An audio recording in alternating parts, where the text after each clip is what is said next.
Good day, everyone. My name is Jelo Bandong, And I am Rochelle Ann Ramos. and we are seniors at Far Eastern University's Institute of Arts and Science. And this is our formative assessment in medical entomology.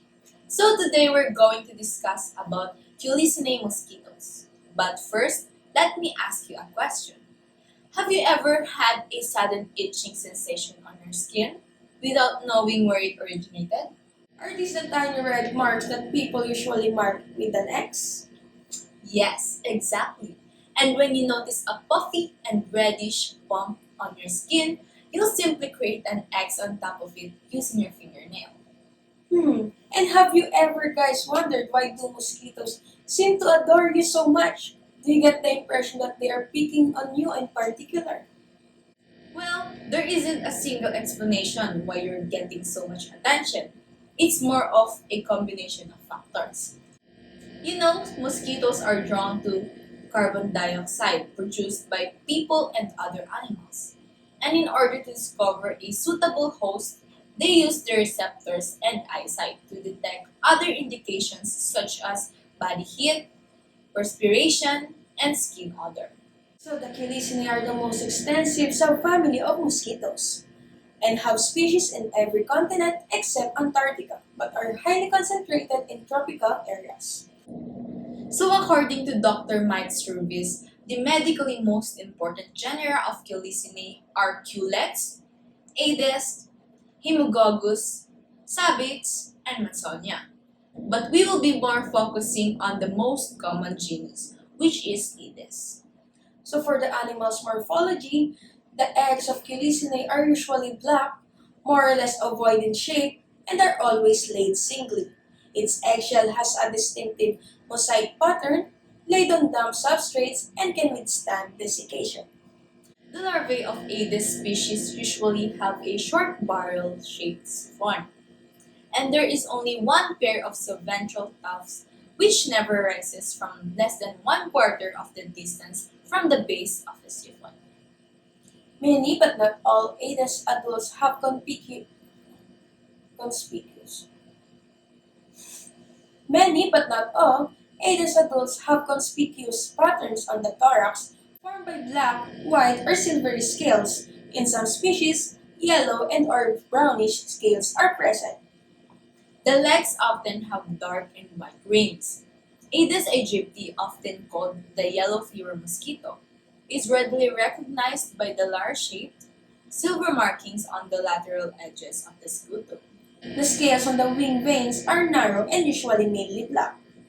Abdomen is often covered with black and white scales, forming distinctive patterns. And in the female, the abdomen is pointed at its tip. Moving on to the life cycle of Aedes mosquitoes, it has four life stages, which are the egg, larva, pupa, and adult. So Aedes aegypti breeds in water storage pots or jars that are either inside or outside houses. Larvae occur mainly in those having clean water intended for drinking. In some areas, Aedes aegypti also breeds in rock pools and tree holes. Aedes africanus, an African species involved in the sylvatic transmission of yellow fever, breeds mainly in the tree holes and bamboo stumps, whereas Aedes bromeliae, another African yellow fever vector, breeds almost exclusively in leaf axils, especially those of banana plants, pineapples, and cocoyams.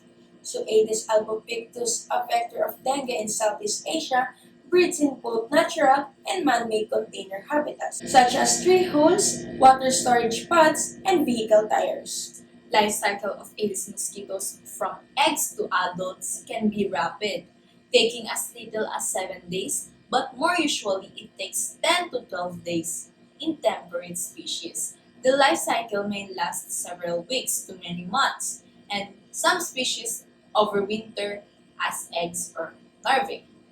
So for the classification of Culicinae, in the order of Diptera, family of Culicidae, and subfamily of Culicinae, as mentioned earlier, the medically most important genera are Culex, Aedes, Hemogogus, Sabits, and Mansonia.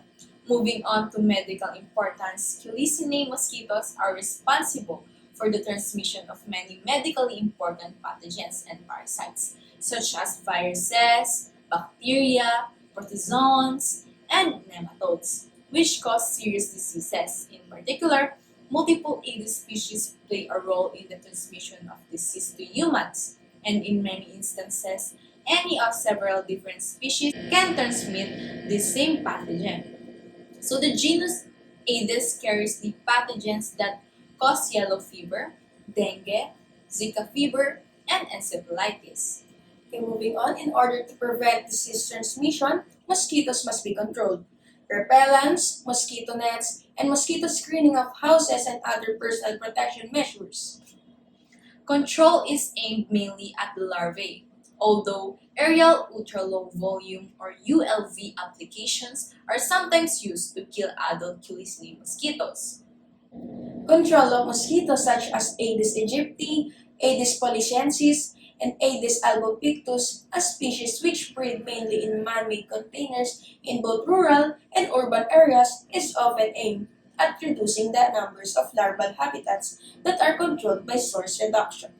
So when it comes to the yellow fever, the best defense is to use the attenuated 17D vaccine, vector control through sustained reduction in mosquito breeding, nevertheless remain the main approach for dengue control because there are presently no vaccines approved for widespread use. Control strategies involve mass distribution of microfilarial drugs administered annually, using albendazole and ivermectin in sub-Saharan Africa and elsewhere, albendazole plus and diethyl carbamazine, and concurrently reducing vector populations. So based on the study conducted by Dr. Service, adults of most Aedes species bite mainly during the day or early evening. If published material has shown that there are reports of Aedes biting during late nights, then warnings could be given to unexpecting people. The activity level of the mosquitoes is mostly determined by their species. So as we've all observed, some mosquitoes are biting throughout the day and while others are more active at night. So as per the book of Dr. Service 2012, some mosquito species of the genus Aedes are active throughout the day and attack humans aggressively, especially in the morning and late afternoon. In support of that, Kamgang et al. 2012 conducted a study about blood feeding behavior of Aedes albopictus in Cameroon, Central Africa. As they collected species of Aedes albopictus, females feed during the daytime from 5 a.m. to 7 p.m., with a main peak from 3 p.m. to 7 p.m. These results are consistent with the known biology of Aedes albopictus outside Africa. So in addition to this, according to the study of Chen et al. 2016, the biting activity in urban residential areas in Kuala Lumpur was detected throughout the day, but the biting peak between 6 a.m. to 9 a.m. and 3 p.m. to 8 p.m. had low biting activity from late night until the next morning, 8 p.m. to 5 a.m. Lastly, as stated from the most recent study, Muhammad et al. 2020, where Aedes albopictus females were offered as restrained mouse as they blood meal at 8:30 p.m. As they checked for the engorgement at the next hour in the accordance at time points, surprisingly, blood feeding and host-seeking activities were inactive. The same situation happened for most 10 hours of the experiment, from 9:30 p.m. to 6:30 a.m. No engorged mosquitoes resting on the cage wall were recorded within that duration. So Aedes albopictus females showed a clear bimodal activity with morning from 6:30 a.m. to 9:30 a.m. and evening twilight 6:30 p.m. to 8:30 p.m. Similar as observed by Dr. Service 2012. Okay, so overall, despite their small size, mosquitoes are vectors for a wide range of dangerous human and animal illnesses all over the world. So for the next time a mosquito bites you, you won't just put an X on it, you'll now understand the biology of Culicinae and its diseases it might carry and transmit. That's all. Thank you.